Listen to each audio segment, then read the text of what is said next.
Giraffes can't dance. Gerald was a tall giraffe whose neck was long and slim, but his knees were awfully bandy and his legs were rather thin.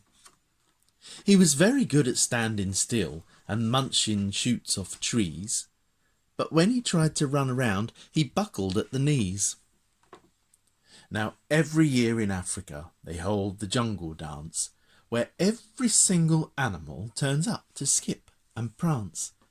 And this year when the day arrived, poor Gerald felt so sad, because when it came to dancing, he was really rather bad. The warthogs started waltzing, and the rhinos rock and rolled, the lions danced a tango which was elegant and bold. The chimps all did a cha-cha-cha with a very Latin feel, and 8 baboons then teamed up for a splendid Scottish reel. Gerald swallowed bravely as he walked towards the floor, but the lions saw him coming and they soon began to roar. "Hey, look at clumsy Gerald!" The animals all laughed. "Giraffes can't dance, you silly fool. Oh, Gerald, don't be daft." Gerald simply froze up. He was rooted to the spot. "They're right," he thought. "I'm useless. I feel like such a clot." So he crept off the dance floor and he started walking home. He'd never felt so sad before, so sad and so alone. Then he found a little clearing and he looked up at the sky. "The moon can be so beautiful," he whispered with a sigh. "Excuse me," coughed a cricket, who'd seen Gerald earlier on, "but sometimes when you're different, you just need a different song.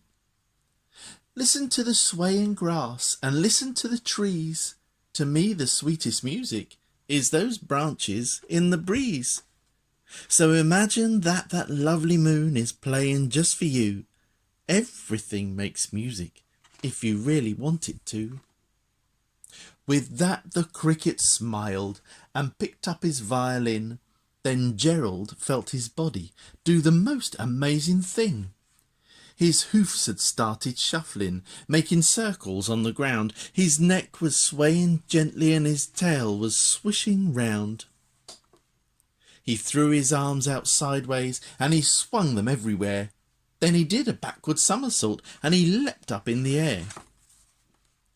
Gerald felt so wonderful. His mouth was open wide. "I'm dancing! I'm dancing! I'm dancing!" Gerald cried.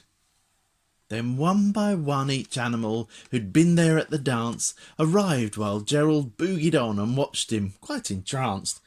They shouted, "It's a miracle! We must be in a dream. Gerald's the best dancer that we have ever seen."